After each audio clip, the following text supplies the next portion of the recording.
Ինտենսիվ կրակահերթերից հետո սահմանում իրավիճակը համեմատաբար հանգիստ է, վիրավորվել են զինծառայողներ, այսօր նրանց վիրահատել են։ Հայաստանում երկու առանցքային պաշտոններ շարունակում են թափուր մնալ, ինչու։ Մարդիկ իրենց գործողություններով ապացուցում են, որ կառավարման համակարգն իսկապես կրկեսի են վերածել, ասում է փաստաբան Հարություն Բաղդասարյանը։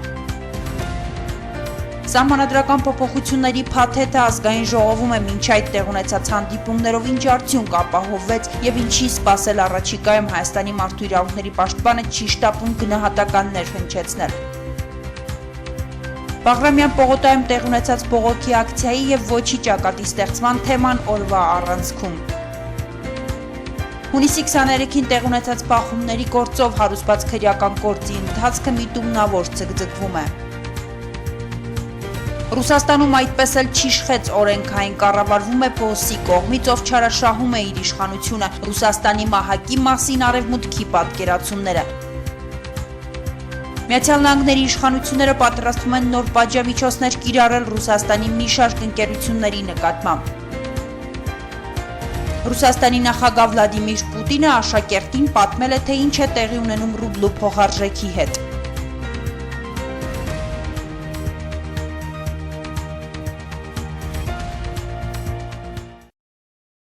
Երեկ մինչև ուշ գիշեր իրավիճակը հայ-ադրբեջանական սահմանին լարված է եղել եւ հակառակորդը շարունակել է ակտիվ կրակահերթեր ուղղել Տավուշի մարզի սահմանամերձ գյուղերի ուղղությամբ։ Այս մասին Գալայի հետ զրույցում նշել են սահմանամերձ համայնքների գյուղապետերը։ Չինարի համայնքի ղեկավար Սամվել Սաղոյանը Գալայի հետ զրույցում ասել է, թե գիշերվա լարվածությունն անցել է, իրավիճակը այժմ ավելի հանգիստ է։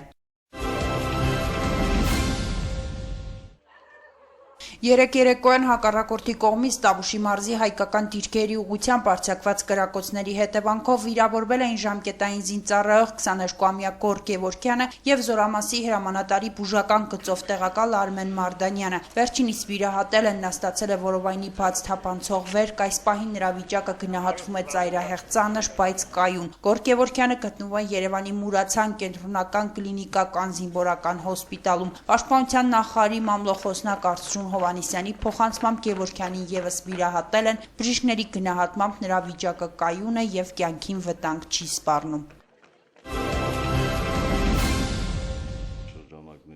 Հայաստանում երկու առանցքային պաշտոններ շարունակում են մնալ թափուր։ Խոսքն անվտանգության խորհրդի քարտուղարի եւ արդարադատության նախարարի պաշտոնների մասին է։ Հիշեցնենք, ազգային անվտանգության խորհրդի քարտուղարի պաշտոնը զբաղեցնում էր ՕԵԿ առաջնորդ Արթուր Բաղդասարյանը, ով 2014 թվականի ապրիլի 30-ին ազատվեց զբաղեցրած պաշտոնից, իսկ արդարադատության նախարարի պաշտոնը զբաղեցնում էր Հովհաննես Մանուկյանը։ Վերջինս էլ այս տարվա հուլիսին սեփական դիմումի համաձայն ազատվեց նախարարի պաշտոնից։ Ու եթե երկրորդ դեպքում 2 ամսից ավելի ժամանակ է անցել, ապա անվտանգության խորհրդի քարտուղարի պաշտոնը 1 տարուց ավելի է թափուր է մնում։ Ինչու եւ ինչ պատճառներով իշխանությունը նշանակումներ չի կատարում։ Կադրերի պակաս կա, թե այս կերպ Սերժ Սարգսյանն այլ խնդիր է լուծում։ Թեմայի շուրջ կալանձրուցել է փաստաբանների պալատի անդամ փաստաբան Հարություն Բաղդասարյանի հետ։ Երբ նշանակվում էր անվտանգության խորհրդի քարտուղար, այն ժամանակ շատ մեծ աղմուկ հանեցին, թե սա հանրապետության համարյա 3-րդ թե 4-րդ պաշտոնն է։ Եվ հետո, երբ որ Գագիկ Ծառուկյանի վերաբերյալ Սերժ Սարգսյանը հայտնի հայտարարությունը արեց, թե անվտանգության խորհրդի անդամն իրավունք չունի իրեն նման կերպ պահել, որ մեր երկիրը կրկես չէ, մարդիկ իրենց գործողություններով ապացուցեցին, որ կառավարման համակարգն իսկապես կրկեսի են վերածել։ Փաստաբանի խոսքով, եթե անվտանգության խորհրդի քարտուղարի պաշտոնն իսկապես այդքան կարևոր է եւ տարիներ շարունակ այդ պաշտոնի համար հսկայական գումարներ են փոխանցել, ապա այդ պաշտոնը պետք է ղեկավար ունենա։ Փաստաբանն ասում է, թե հնարավոր է կառավարությունն առաջիկայում հրաժարական ներկայացնի, առավել եւս որ խոսվում է այն մասին, թե Հովիկ Աբրահամյանը ղեկավարելու է Սահմանադրական հանրաքվեի շտաբը եւ հետեւաբար պաշտոնների նշանակման հարցում շտապողականություն չի ցուցաբերվում։ Հարցին, թե հնարավոր պատճառներից մեկն էլ միգուցե այն է, որ իշխանությունն ունի կադրերի պակաս, վստահելի մարդ չի գտնում, Հարություն Բաղդասարյանն արձագանքեց։ Այսքան հաճախորդ ես դեռ չեմ տեսել, բայց ով է մեղավոր, երբ բեղմնավոր քաղաքական դաշտը դարձրին անապատ։ Սերժ Սարգսյանը Բաղրամյան 26-ում նախաձեռնեց մի շարք կուսակցությունների հետ հանդիպումներ, որից հետո հանրապետական որոշ գործիչներ հայտարարեցին, թե կա կոնսոլիդացիա։ Սահմանադրական փոփոխությունների փաթեթն ազգային ժողովում է, իսկ զուգահեռ մասնագիտական հանձնաժողովը հանդիպումներ է նախաձեռնել խորհրդարանական ուժերի ներկայացուցիչների հետ։ Անդրադառնալով սահմանադրական փոփոխությունների գործընթացին, քաղաքագետ Վարդան Խաչատրյանը մեծ զրույցում նշեց, թե Բաղրամյան 26 գնացած քաղաքական ուժերն ըստ էության որևէ եղանակ չեն փոխում։ Ընդհանուր առմամբ, ըստ քաղաքագետի, Հայաստանում Սահմանադրական փոփոխություններ իրականացնելու անհրաժեշտություն չկա։ Վարդան Խաչատրյանը պարզաբանում է հետևյալ կերպ. Ոչ մի դեպքում, եթե երկրում գոյություն ունի նեգատիվ դինամիկա, այսինքն գնալով իրավիճակը կարող է վատանալ եւ վատանում է ինչ որ ցուցանիշներով, չի կարելի ընդունել սահմանադրություն, որովհետեւ այդ սահմանադրության մեջ ողջ այդ նեգատիվի արգասիքը զետեղված լինելու է անկախ նրանից մարդիկ ուզում են դա գրողները անել թե ոչ։ Վարդան Խաչատրյանի խոսքով Բաղրամյան 26-ում տեղի ունեցած հանդիպումները ըստ էության դրսի համար էին, քանի որ իշխանությունները հասկանում են, որ ինչպես իրենք, այնպես էլ ընդդիմադիր կուսակցությունների շատերը հասարակության շրջանում վստահություն չեն ներշնչում եւ հետեւաբար դժվար թե որևէ մեկի համար այդ հանդիպումները անակնկալ լինեին։ Հիշեցնենք, որ Սերժ Սարգսյանի հետ սահմանադրական փոփոխությունները քննարկելու համար Բաղրամյան 26 էին շտապել ԲՀԿ, ՀՅԴ, ՕԵԿ, ՀՀՇ, Ազատ դեմոկրատներ, ինչպես նաեւ հանրապետականների համամասնական ցուցակով խորհրդարան անցած որոշ փոքր կուսակցությունների ներկայացուցիչներ։ Եթե դու հենված չես քեզ առաջ տանող ժողովրդական զանգվածի խավի դասակարգի եւ այլնի, ասենք, այսպես ասենք, վրա,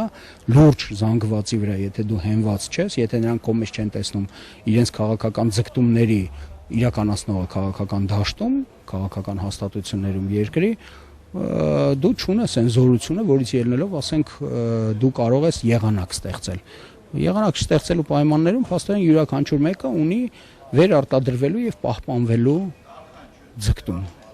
ինչը խորտ չէ նաեւ երևի թե իշխանությանը։ Ինչպես հայտնի է, սահմանադրության նախագիծը լուրջ քննադատության ենթարկվեց նաև իրավապաշտպանների եւ փաստաբանների կողմից։ Փորձագետները հայտարարեցին, թե հատկապես մարդու իրավունքների բաժնում խայտառակ դրույթներ են սահմանվել։ Մեծ զրույցում օմբուդսմեն Կարեն Անդրեասյանը նշեց, թե պաշտոնապես նախագիծը ստացել են օգոստոսի 26-ին, սակայն դեռևս չեն շտապում մեկնաբանել։ Մենք էլ ենք դիտարկում այդ մտահոգությունները, ինչպես նաև բուն տեքստը եւ շատ շուտով կլինի մեր պաշտոնական գնահատականը հատկապես այն գլուխներին, որոնք մեր մասնագիտացման տիրույթում են։ Ըստ օմբուդսմենի այս պայն ինքը չի կարող որևէ գնահատական հնչեցնել, չի կարող նաև ասել, թե առհասարակ պետք են երկրին սահմանադրական փոփոխությունները։ Կարեն Անդրեասյանի խոսքով ինքը զերծ է մնալու քաղաքական գնահատականներ հնչեցնելուց, երբ որ գա ժամանակը կանդրադառնա փաստաթղթին, բայց միայն մասնագիտական տեսանկյունից, որպեսզի իրենք որոշեն տեղին է թե տեղին չէ, այդ սահմանադրությունը կամ ցանկալի է թե ցանկալի չէ։ Հավելենք, որ ազգային ժողովում սեպտեմբերի 4-ին նախատեսված են խորհրդարանական լսումներ սահմանադրական փոփոխությունների թեմայով։ Սերժ Սարգսյանի նախաձեռնած փոփոխություններին առայժմ դեմ են արտահայտվել խորհրդարանական երկու քաղաքական ուժ՝ ՀԱԿ-ը եւ Ժառանգությունը։ Ձևավորվել է նաեւ չեք անցկացնի քաղաքացիական նախաձեռնությունը, որի անդամները եւս դեմ են փոփոխություններին։ Նրանք քաղաքական ուժերի հետ միասին պատրաստվում են ձևավորել ոչի շարժումը, որը պայքարելու է սահմանադրական փոփոխությունների դեմ։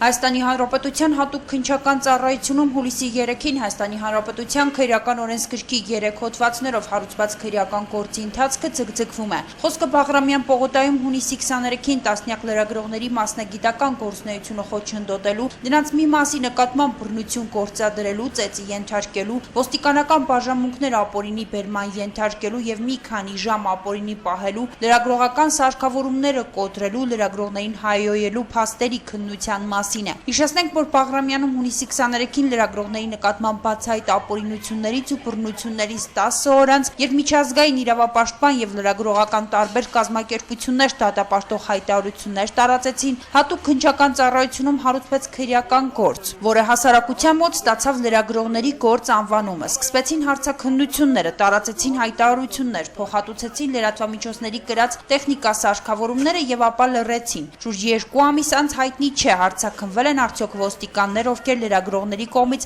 մատնացույց են արվել որպես լրագրողի մասնագիտական գործունեությունը խոչընդոտելու հրաման արձակած կամ բռնություններ գործադրած անձինք, չնայած այն հանգամանքին, որ առաջին իսկ օրվանից հայտնի են նրանց անունները։ Ինֆորմացիայի ազատության կենտրոն հասարակական կազմակերպության նախագահ Շուշան Դոյդոյանը գալայի հետ զրույցում անդրադառնալով քրեական գործի քննության ընթացքին ասաց, որ նման հնչեղություն ունեցող գործի վերաբերյալ լռությունն անընդունելի է, անգամ եթե գործը ձգձգվում է, ոստիկանությունը պարտավոր է պարբերաբար տեղեկություններ հրապարակել, բացատրել ձգձգման պատճառները։ Ոստիկանության նման գործելավոճը ըստ Շուշան Դոյդոյանի հիմքեր է տալիս հասարակությանը թերահավատորեն վերաբերվելու ոստիկանության գործունեությանը։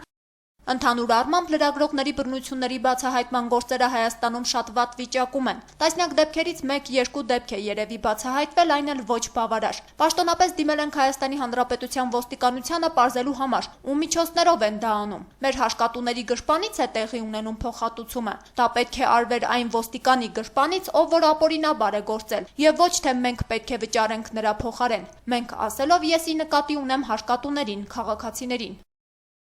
Փաստաբանների պալատի անդամ Նիկոլայ Բաղդասարյանը, ով լրագրողների հայտնի գործում ընդգրկված է Կալահեռուստաընկերության լրագրող Փայլակ Ֆահրադյանի փաստաբան, գործի վերաբերյալ իր տպավորությունները հայտնեց ասելով.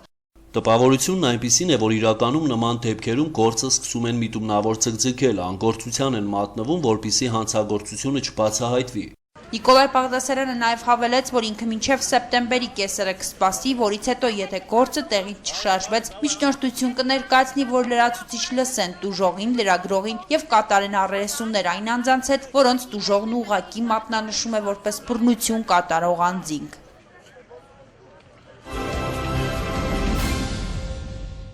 Վարչապետ Հովիկ Աբրահամյանի գլխավորությամբ կառավարությունում տեղի է ունեցել Հայաստանի տնտեսական զարգացումներին վերաբերող խորհրդակցություն, որին մասնակցել են տնտեսական ոլորտի պատասխանատու գերատեսչությունների ներկայացուցիչները։ Խորհրդակցության ընթացքում քննարկվել են տնտեսության ակտիվացմանը, նոր ծրագրերի իրականացմանը, ներդրումների ներգրավմանը, 2015 թվականի պետական բյուջեի կատարման ընթացքին, ինչպես նաև տարածաշրջանային տնտեսական իրավիճակին եւ հնարավոր զարգացումներին առնչվող հարցեր։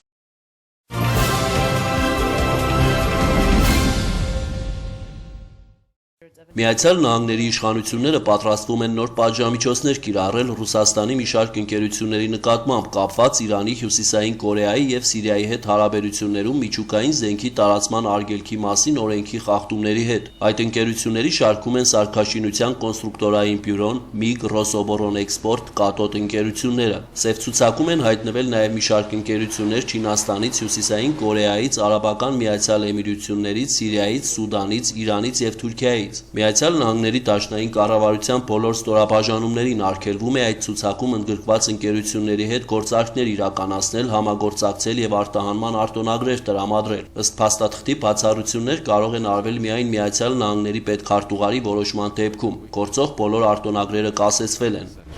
Ռուսաստանի նախագահ Վլադիմիր Պուտինը Սիրիուս ուսումնական կենտրոնի աշակերտներից մեկին պատմել է, թե ինչ է տեղի ունենում ռուբլու փոխարժեքի հետ։ 11-ամյա Դենիսը մոտեցել է նախագահին եւ հարցրել, արդյոք ռուբլու անկումը նշանակում է, որ ամեն ինչ այդքան վատ է ռուսական տնտեսության համար։ Ամեն ինչ չէ, մեր արտահանումն ավելի էժան է դառնում դոլարով, ասել է Պուտինը։ Աշակերտը հետաքրքրվել է նաեւ, թե ինչու չի կարելի դա կանգնեցնել, ինչին նախագահը պատասխանել է, որ փոխարժեքի անկումը կարելի է կանգնեցնել, սակայն ոչ շուկայական մեթոդներով։ Նման մեթոդով անկումը կարգավորելու դեպքում մենք արագ կսպառենք ոսկու պաշարները, որպեսզի դա հավասարակշռված լինի, կենտրոնական բանկը պետք է մի փոքր նվազեցնի փոխարժեքը, ինչն էլ անում է, նշել է նախագահը։ Ավստրո-հունգարական սահմանին խստացվել են անվտանգության միջոցառումները, հսկի ճանցակետերում խցանումներ են, ավստրիացի իրավապահները զննում են տրանսպորտային բոլոր միջոցները։ Այդ միջոցառումների շրջանակում բեռնատարներից մեկի մեջ հայտնաբերվել են 24 աֆղանցի տեռահասներ։ Վարորդին ձերբակալել են, ով փորձել է փախչել, նա Ռումինիայի քաղաքացի է։ Հունգարիայի արտգործնախարարության պետքարտուղար Լևենտ Մադյարը նշել է.